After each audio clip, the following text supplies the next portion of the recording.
Olá, mulheres! Esse vídeo é para falar a respeito do estudo fenomenológico, o que é e por que tem tudo a ver com o Jardim das Herbalistas. Então, para contextualizar, uns anos atrás eu conheci a antroposofia e eu entendi que todo o projeto, toda a proposta do Rudolf Steiner, da pedagogia Waldorf, da agricultura biodinâmica, das terapias antroposóficas, ela se fundamenta na obra de Goethe. E eu fiquei bem interessada em conhecer Goethe, tenho até alguns livros deles, já li alguns, mas quero ler mais, me interesso bastante. Que é o estudo, além dele ser um escritor alemão, ele também é um botânico, um estudioso da natureza. Mas ele estudava a natureza de uma maneira diferente. Ele desenvolveu um método que se chama método fenomenológico. E que esse método ele vai além do racional, além dos conceitos e dos estudos científicos que já eram tradicionais naquela época. Ele traz o estudo da natureza para outros âmbitos dentro do ser humano. E é isso que a gente vai estudar aqui. Então, esse método nos dias de hoje ele é importante porque ele faz uma reconexão da gente com a natureza, com o fenômeno. O fenômeno é qualquer ser vivo, é uma planta, é um animal, é uma pessoa, é uma montanha, é uma paisagem, são nossos filhos, nossos pais, é uma classe, né, numa escola, um grupo. Qualquer fenômeno vivo é a manifestação da sua essência. Esse é o significado de fenômeno. Então, a gente tem a possibilidade de que os nossos pensamentos, nossos conceitos, eles não interfiram na nossa interação com esse fenômeno. A gente vivencia um encontro vivo com essa natureza. E por isso que ele é tão importante nos dias de hoje e por isso que tem tudo a ver com o Jardim das Herbalistas, porque aqui é uma proposta de autoestudo e de estudo das plantas. Então existem 3 pré-requisitos para que aconteça essa interação. O primeiro pré-requisito é a gente ter uma admiração, um interesse por aquele fenômeno. É aquele olhar da criança, né, que se interessa pelo novo. O segundo pré-requisito é estarmos isentas de preconceitos. Então a gente tem que dar um jeito de tirar esse tanto de preconceito da nossa cabeça. E o terceiro pré-requisito é a calma interior, que a gente já vem buscando, trabalhando para isso. Então, quando a gente tem esses 3 pré-requisitos preenchidos, a gente encontra um lugar, um estado de observação do fenômeno mais presente e possibilitando que aconteça essa interação. E essa interação ela acontece em 4 passos dentro desse método de Goethe. E eu vou falar um a um para vocês. Mas a proposta aqui, para eu estar falando isso para vocês, é para a gente fazer um desenho da planta que a gente está trabalhando a cada ciclo lunar. Então é bom a gente ter essa planta viva num vaso ou plantada, mas se não tiver como, não tem problema. Pode ser um desenho dela, por exemplo, num livro, ou imaginar também, lembrar dela. Mas o mais legal é que esteja vendo a sua imagem e melhor ainda se for ela viva. Então, a gente pode fazer esse desenho, 4 desenhos em cada um desses passos, que eu já fiz essa vivência também é legal, mas a gente pode fazer esse desenho depois de vivenciar cada um desses 4 passos, e quando a gente vai fazer o desenho, esses 4 passos, eles acontecem meio que ao mesmo tempo, concomitante, mas a gente sabe identificar o que está acontecendo, o que é de cada passo. É muito interessante. Então, eu vou começar a falar agora dos passos, tá? Então, pensando, né, que a nossa proposta é a gente fazer o desenho no nosso diário. Ele fala a seguinte frase, Goethe, que a arte é a melhor intérprete da natureza. Então, a gente está podendo vivenciar esse encontro criativo também, né, que permite a gente ter essa interação com a planta. Então, vamos lá. O primeiro passo é percepção sensorial exata. Esse primeiro passo ele acontece no âmbito sensorial, é aquele primeiro olhar clínico, um primeiro diagnóstico mais estereotipado. Então a gente vai olhar a textura, o cheiro, as nuances, as cores, né? É tudo que chega pelos nossos sentidos mais externos, né? Então acontece nesse âmbito sensorial.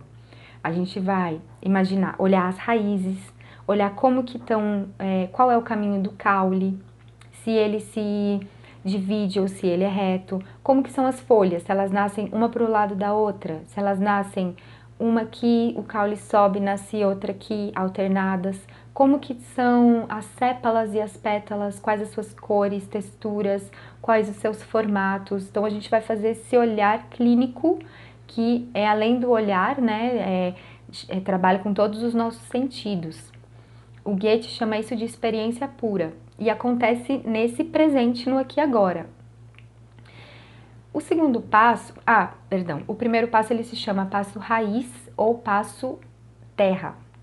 O segundo passo, que é a percepção temporal, se chama passo água ou passo folha. Porque ele até fala, a gente precisa se molhar para vivenciar esse passo. Porque a gente agora vai entrar no âmbito da imaginação. A gente vai olhar numa dinâmica de tempo essa planta. A gente vai imaginar o que aconteceu entre um evento e outro. Por exemplo, entre ela nascer e entre ela florescer. Entre o nascer e o florescer. Entre uma folha que nasce para um lado, o caule sobe e a outra folha nasce para o outro lado. O que aconteceu? Qual foi o movimento desse caule, dessa planta, entre o evento 1 e o evento 2? Então, a gente entra nesse âmbito de imaginar. Ele chama de fantasia exata. E ambos esses dois primeiros passos, eles ainda acontecem no corpo físico, mas o primeiro a gente está numa exatidão material, sensorial, e o segundo a gente entra numa dinâmica do tempo, mas ainda nessa presença física. O terceiro passo, que se chama contemplação, passo ar ou passo flor, ele tem a ver com a nossa inspiração. Então, a gente agora vai para um outro âmbito, que não é mais físico, é o âmbito anímico, é o âmbito do nosso sentir. Cada fenômeno, ele expressa um gesto anímico. Então, a gente vai, nesse lugar de calma interior, de admiração e sem preconceitos, contemplar essa planta e sentir qual que é esse gesto anímico que chega em nós, que penetra na nossa alma. É como se a gente unisse o nosso campo anímico com o campo anímico da planta para poder sentir, compreender, né, a partir desse espaço anímico do sentir, quais são aquelas informações que aquela planta está trazendo. E isso é muito pessoal de cada pessoa. Pode ser que sinta na primeira vez, pode ser que não sinta, pode ser que seja muito fácil fazer essa leitura, pode ser que não seja algo tão natural.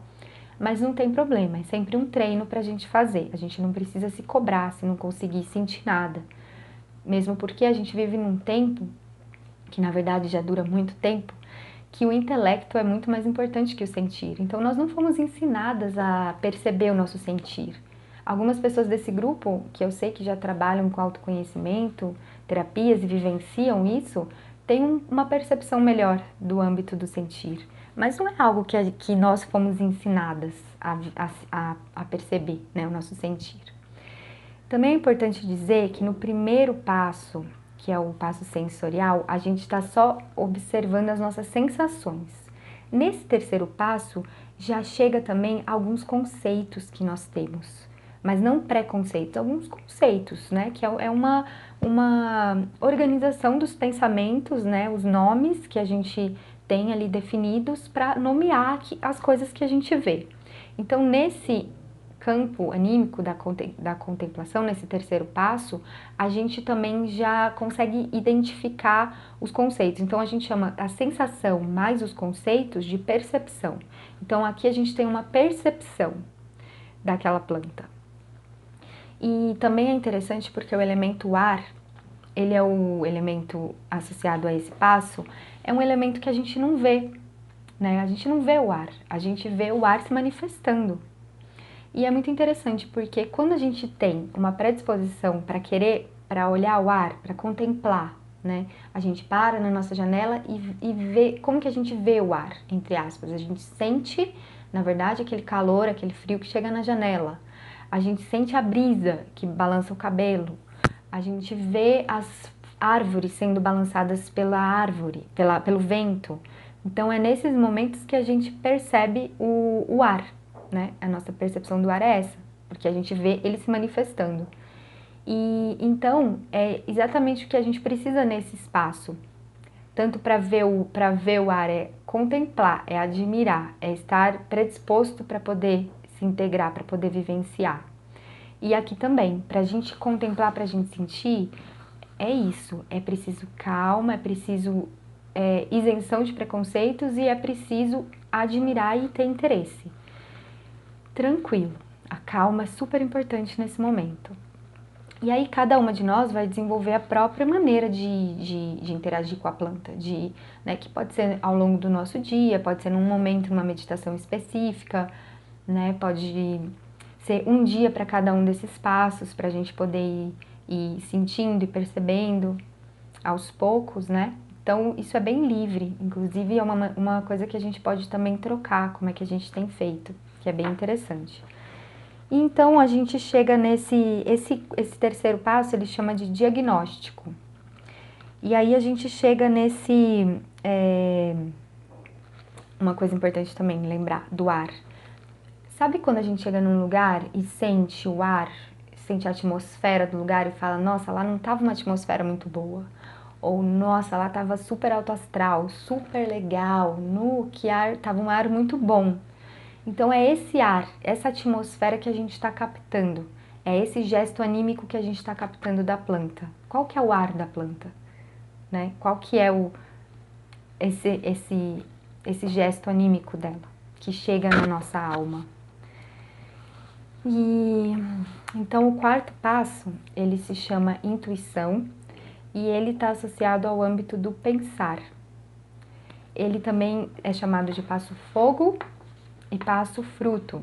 O fogo, ele é a nossa intuição, a nossa presença de espírito, de quando nós temos a clareza mental, de quando nós temos o discernimento, esse fogo, elemento fogo em equilíbrio, que traz o discernimento das nossas escolhas e a clareza para identificar o que é. Então, a gente está entrando agora no mundo das nossas ideias, no nosso pensamento. E aí, nesse quarto passo, a gente vem com insights, vem com o nosso conhecimento prévio. Então, para isso também é bem importante, como ele diz no livro, amar o conhecimento, que é a filosofia. Filosofia significa amar o conhecimento. Então, quando a gente ama esse conhecimento e quanto mais a gente compreende como é que funciona o nosso corpo, nossa alma, espírito, os nossos órgãos, né, o nosso corpo físico, sensorial, até o nosso pensamento, nosso sentimento, nossa vontade, as nossas forças volitivas, tudo isso faz parte do autoestudo e da filosofia, porque quanto mais a gente conhece isso e mais a gente vivencia esses processos com as plantas e vivencia o gesto anímico delas, vivencia a presença delas e capta isso, a gente também consegue compreender em nós como um reflexo do espelho, compreendendo em nós o que está acontecendo em nós também. Então é um estudo unido, que une o nosso autoestudo com o estudo das plantas, por isso que tem tudo a ver com o Jardim das Herbalistas, né?